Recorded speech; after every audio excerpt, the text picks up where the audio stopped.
Chapter 170, Curse. Nagsimula ang chapter sa isang tahimik na tanawin ng step tower na nakatayo ng walang anumang pinsala habang tanaw sa malayo ang mga bundok. Sa ibaba, makikitang mag-isang nakatayo si Light sa gitna ng bitak-bitak at umuusok na battlefield, hawak ang kanyang napakalaking weapon habang unti-unting nawawala ang natitirang energy mula sa malaking trench. Napangiwi si Light at napabuntong hininga. Nanlaki ang kanyang mata habang patuloy na kumikislap at kumukulo ang dark, volatile miasma mula sa kanyang weapon. Agad na dumagsa ang mga kasamahan ni Light. Blessed Lord Light, "Ma Lord, ayos lang po ba kayo?" Agad namang kumilos ang isa sa mga maid at inutusan si Ellie na unahin ang paggamot kay Light bago muling isil ang Gengner. Sinabihan niya si Ellie na lagyan ng purifying magic ang kanyang thread. Understood. Lumuhad si May sa tabi ni Light at maingat na lumapit. "Makikialam po muna ako, Lord Light." Samantala, nanatiling nakatayo sa malapit ang Gengner, balot ng mapanganib at corruptive na dark energy. Habang maingat na binabalot ni May ng kumikislap na mga thread si Light para gamutin siya, napawisan siya sa labis na pag-aalala. Mas malala ang contamination ngayon kaysa dati. Nanatiling tahimik si Light habang kalahati ng kanyang mukha ay natatakpan pa rin ng madilim na aura. Nakaupo si Light sa isang stool sa loob ng kanyang silid, seryosong nakatingin sa nangingitim niyang kanang braso. Dahil mas pinili niyang protektahan ang kanyang ulo at katawan habang nakikipaglaban, tuluyang kumalat ang curse ng weapon sa buong kanang braso niya. Hindi naman ito masakit, ngunit napansin ni Light na tuluyan na siyang nawalan ng pakiramdam dito. Titig na titig si Light sa nangingitim niyang kanang braso na ngayon ay tuluyan ng hindi gumagalaw. Hindi niya maigalaw kahit isang daliri at hindi rin niya maipadaloy dito kahit kaunting magic. Kahit gumamit na siya ng napakaraming SSSR High Exorcism cards, hindi pa rin tuluyang nawawala ang curse. Kung regular niyang gagamitin ang mga high-tier purification cards sa loob ng ilang taon, malamang ay gagaling din ang kanyang braso.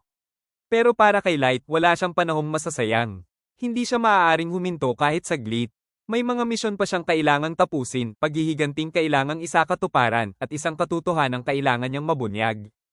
Bagamat posible pa ring maalis ang curse sa paglipas ng panahon, hindi magagamit ni Blessed Lord Light ang kanyang kanang braso sa buong panahong iyon.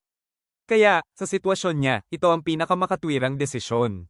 Humingi siya ng paumanhin kina Ellie at Nazuna dahil kailangan niyang hilingin ito sa kanila. Ngunit wala siyang panahong maghintay para sa mabagal na recovery. Ang radical na pamamaraang ito ang pinakamabilis na paraan para maibalik ang kanyang kanang braso. Napabuntong hininga si Nazuna, mahigpit na hawak ang kanyang napakalaking blade habang halatang nag-aalangan sa gagawin. Humingi ng paumanhin si Light kina Ellie at Nazuna dahil kailangan pa niya silang idamay sa sitwasyong ito. Ngunit sa halip na maging seryoso, ngumiti pa siya ng magaan habang ipinapaliwanag na sobrang abala para sa kanya ang mamuhay nang hindi magamit ang kanang braso. Kaya gusto niyang matapos ito agad. Nakahanda na si Light at hinikayat si Nazuna na gawin ito sa isang mabilis na strike, sabay pabirong sinabi na mas masakit kung kailangan pa itong ulit-ulitin. Kinabahan si Nazuna at bahagyang nanginig ang kanyang mga kamay bago tuluyang tumango, tinatanggap ang mabigat na tungkulin na nasa harapan niya. Huminga siya ng malalim para palakasin ang loob. Mahigpit niyang hinawakan ng napakalaking espada gamit ang dalawang kamay at pumwesto sa likuran ni Light. Samantala, nakatitig si Light sa kanyang nangingitim at hindi gumagalaw na kanang braso na nakapatong sa mesa. Bago ibigay ang hudyat, mahina siyang tumawag. "Ellie!" Agad namang naghanda si Nazuna, pinatatag ang kanyang loob. "Here goes." Mula sa tabi nila, ibinigay ni Ellie ang huling pahintulot. "Maaari ka nang magsimula anumang oras." Itinaas ni Nazuna ang kanyang napakalaking espada habang bakas sa mukha niya ang matinding kaba at determinasyon. Buong tapang siyang sumigaw. "Bend my reality and sharpen your blade."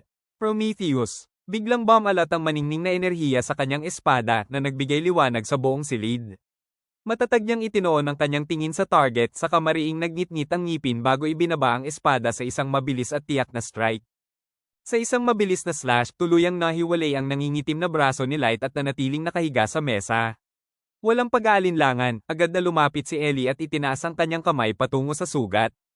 Kumislap ang healing magic sa paligid niya habang buong tapang niyang binigkas ang kanyang incantation, nananawagan sa divine power para iligtas si Light. "O magic, magbigay ka ng kaligtasan sa isang buhay na papalapit sa kamatayan. Maawa ka sa panandali ang buhay na ito. Sa dulo ng isang paglalakbay ay may munting pamamaalam, ngunit malayo pa ang paraiso. Ipagkaloob mo ang liwanag upang pawiin ang kadiliman at pagalingin ang sugat na ito." Isang napakaliwanag na golden light ang biglang sumabog sa buong silid. Pinakawalan ni Ellie ang kanyang high-tier recovery magic habang buong lakas na sumigaw. Ultimate Leaf. Tuluyang binalot ng maningning na enerhiya ang buong silid habang tinatamaan si Light ng napakalakas na healing aura. Nanatiling matalim ang tingin ni Light habang nararamdaman niyang unti-unting kumikilos ang napakalakas na spell sa kanyang katawan. Sa isang nakakasilaw na flash, biglang lumitaw ang isang napakalaking magic circle. Biglang sumakit ang katawan ni Light dahilan para mapasinghap siya.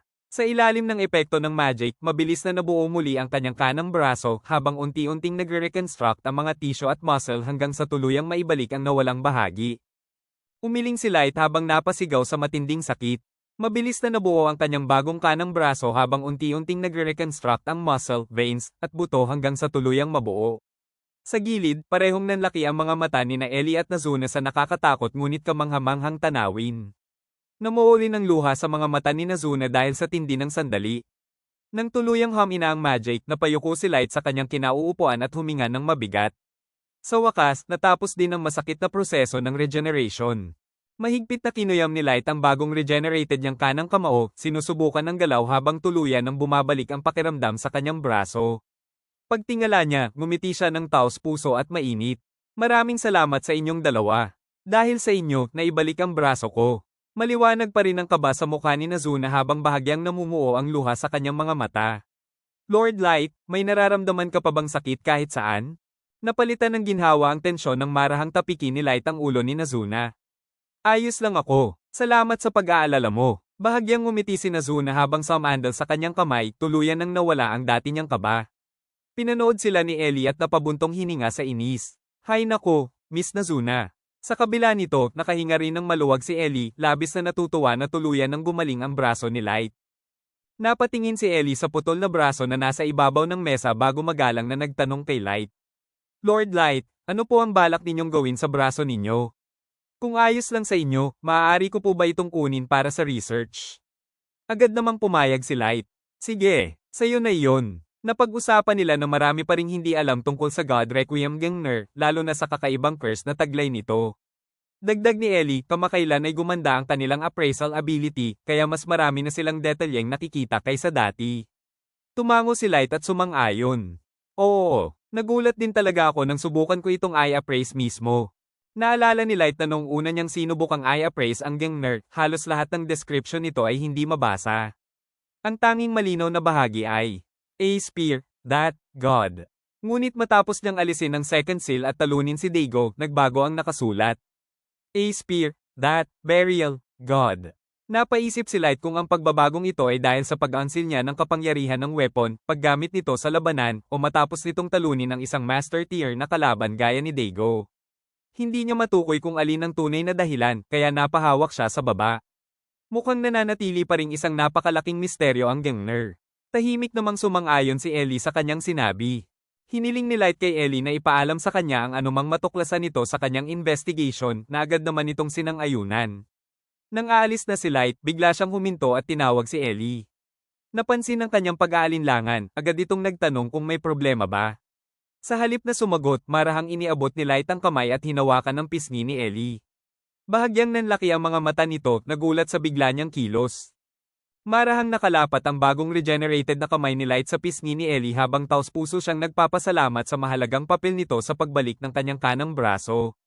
Lubos na nagulat si Ellie sa biglaang kilos at namula sa hiya. Wala naman iyon. Ginagawa ko lang po ang tungkulin ko. Gayunpaman, tuluyan siyang na-fluster at hindi napigil ang sumandal ng bahagya sa kamay ni Light. Pero, paano ko naman tatanggihan ang isang biyayang nagmula sa inyong banal na kamay? Tuluyan ng gumaling ang braso ni Light kaya hinarap niya ang kanyang mga kasama. Oras na siguro para kausapin natin si Mickey. Bumukas ang malalaking double doors ng cavernous dungeon at pumasok sina Light, Ellie, at Nazuna. Napansin agad ni Mickey ang kanilang pagdating mula sa loob ng malamig na kulungan at mapanuyang nagsalita. Sa wakas, makikipag-usap na rin ba kayo sa akin? Mahigpit na nakagapos si Mickey sa isang upuan gamit ang madidilim at matutulis na thorny vines habang nakatakip ang kanyang mga mata ng makapal na maskara. Sa kabila ng pagkakagapos at collar sa kanyang leeg, nanatili siyang kalmado at playful ang tono na para bang wala siyang pakialam sa sitwasyon. Ang tagal ko nang naghihintay, naiinip na talaga ako.